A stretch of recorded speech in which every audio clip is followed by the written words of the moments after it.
Hello friends, Steve Stockton here with you. Welcome to our latest video. In this episode, we're going to take a look into the creepy legend of the hiding man of Griffith Park. Join us.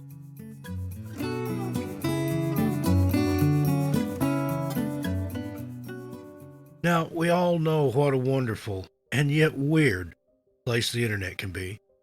And when we came across this story recently, we found it so bizarre and fascinating, we thought we'd share it with all of you. First, a little background is in order. Griffith Park in Los Angeles, California, has 4,310 acres, making it not only the second largest park in California, but also one of the entire country's largest parks.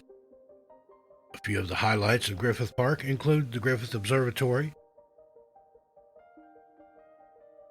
the Greek Amphitheater, the abandoned Los Angeles Zoo, the Museum of the American West, the Travel Town Train Museum, a merry-go-round, countless hiking and horse trails, the famous Hollywood sign, a few ghosts, and an 1863 curse. Yes, that's right, a curse. Rancho Los Feliz originally belonged to the Feliz family. The land eventually became property of Don Antonio Feliz, who lived there with his sister Soledad and his 17-year-old blind niece, Donna Petronila. In 1863, when Don Antonio Feliz died, instead of leaving his land to his family, he left it all to a man named Don Antonio Coronel. In fact, there is still a street in Los Angeles named after Coronel, consisting of fewer than a dozen houses. So this huge parcel of land went to Don Antonio Coronel, and not to Donna Petronila, as she had hoped. A few items supposedly went to Soledad and some other relatives. His godson received a few horses, but the land, representing the lion's share of the wealth, went to Don Coronel, and poor Petronila, who had hoped for an inheritance, received nothing. Because of this, Donna Petronila wasn't pleased, to say the least. In order to seek revenge, she cast a curse on the land. After that, it seems in order to seal the curse, she apparently passed away. Don Inocante, the lawyer who had helped trick Donna Petronila, was the first to fall victim of the curse. He was shot and killed shortly thereafter, and the judge who decided the will was legal, although it was contested, also met with a tragic end shortly thereafter. In fact, the entire Coronel family all died slowly of misfortune and disease.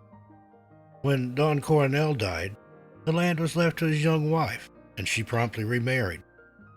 However, she and her new husband, who probably was just after the wealth, fought over the inheritance, and in the subsequent divorce proceedings, the lawyers ended up getting most of the wealth through legal fees.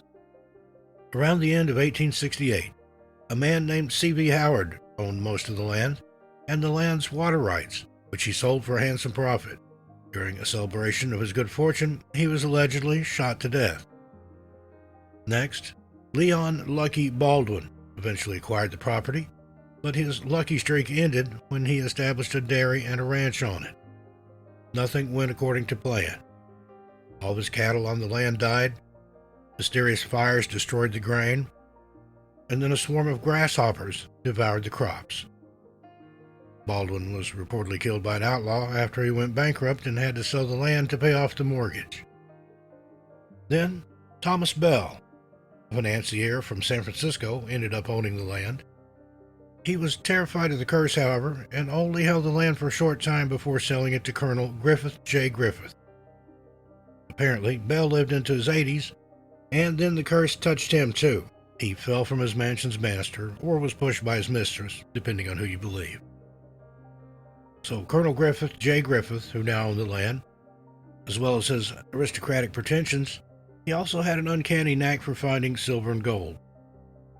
He allowed a man named Frank Burkett to start an ostrich farm on the property, hopefully to entice other residents to the area and Griffith's other properties nearby. However, as a result of a huge storm in 1884, It was believed by locals that the curse had returned. The ranch hands reported seeing the ghost of Don Antonio Feliz riding in the rain after lightning struck some of the oak trees on the property.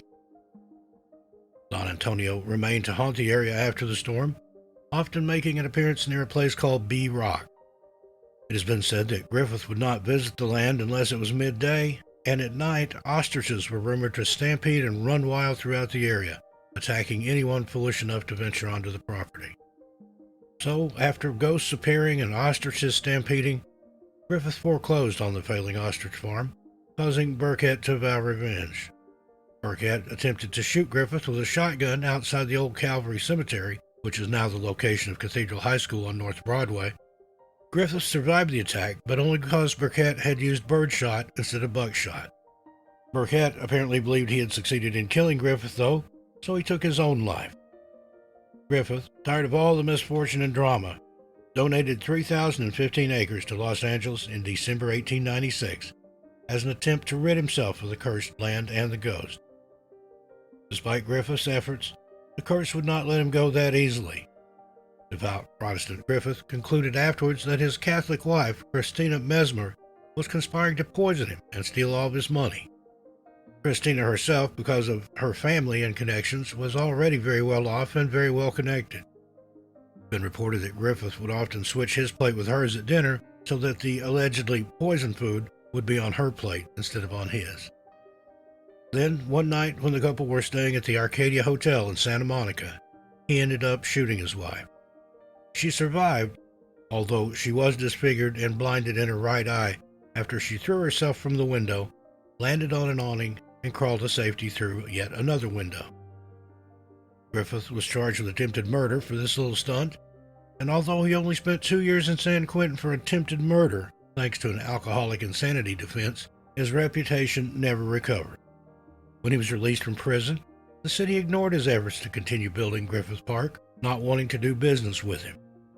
Griffith did, however, set up a trust fund for the observatory and Greek theater to be built and maintained after his death. In 1919, he passed away from liver disease and was buried at Hollywood Forever Cemetery. Since then, Los Angeles has only suffered one unfortunate event on the land in the last century. A fire in 1933 resulted in 29 deaths and 150 injuries. The fire was the deadliest in the city's history. Now, in spite of the fact that the curse doesn't seem to be hurting anyone anymore, several ghosts have been spotted in the park. In addition to Don Antonio Feliz, who rides the trails of the park and laughs crazily on top of large rocks looking over the park, people have also reported seeing the blind niece, Donna Petronila. It's also believed that this original curse layer roams the land dressed in white.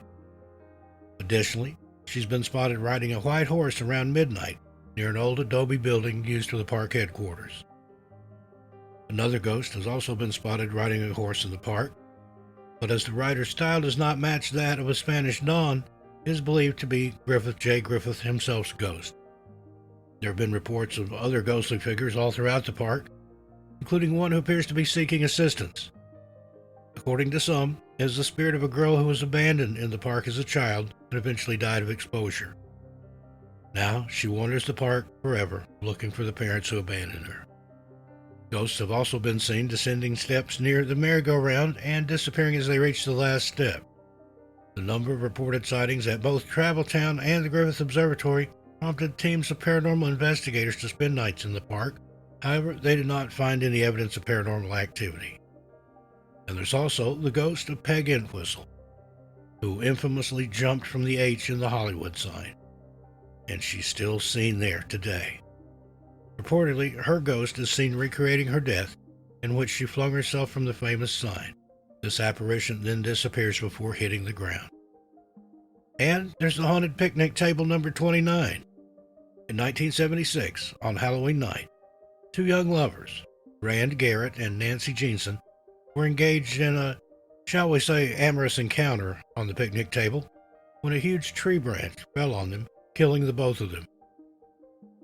After their funeral, and for some strange reason, their ashes were scattered around the site of the picnic table, which led to their ghost haunting the area for years to come.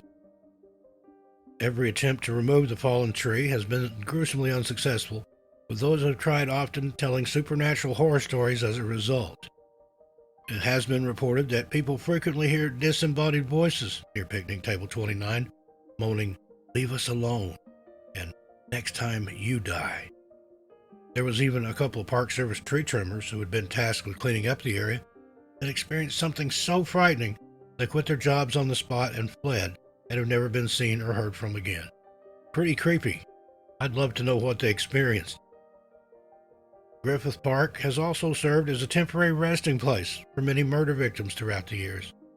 The Hillside Strangler or Stranglers frequently dumped bodies here during the 1970s. And each year, it seems that hikers still find bodies in the massive wilderness park and call the police. In recent years, a woman's body was found wrapped in blankets dumped in the park. A man's body was found in a park restroom, and a third man's body was discovered near a high-voltage transmission tower. In 2016, during a hike along a little-used side trail, a pair of hikers happened upon a partially exposed human skull within a stone's throw of the famous Hollywood sign. According to KPCC Radio, the LAPD and the coroner's office swooped in and searched the area for signs of a crime scene. However, nothing was found, and the identity of the skull remains unknown. Now, in addition to ghosts, curses, dead bodies, and general weirdness, urban legends also claim that there's a creature lurking in the park and stalking visitors. 3 separate witnesses have described it as a humanoid of some sort. Its legs were very long, as were its feet, and it was making great strides down the trail. Some claim its back was bent backward and its neck was bent forward. They said that no human being could possibly bend like that. Its skin was a transparent green, and it wore nothing but white pants and black shoes. And this brings us to a modern tale, that of the hiding man of Griffith Park. Recently, crude, badly misspelled leaflets in broken English have been found along the paths and hiking trails in the park. One such leaflet begins, "You be sorry. Do not hike in Griffith Park off of trails. By yourself. Many types do seen a hiding man inside bush watching you, and he thinking a lot about how to gots you, or you loved ones, to take to hidden tunnel and pipe go under park. If you see this one, gots away fast to tell on him, to a police to catch before he can got you. He like to grab from inside bush and cover a mouth." Some of these strange leaflets do appear to be made by different people. Here's one of the more clearly written examples. "Please be careful.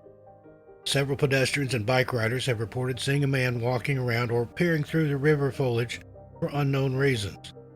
The hiding man has been described as having a Caucasian or Neapolitan complexion, wearing a blue button-down shirt.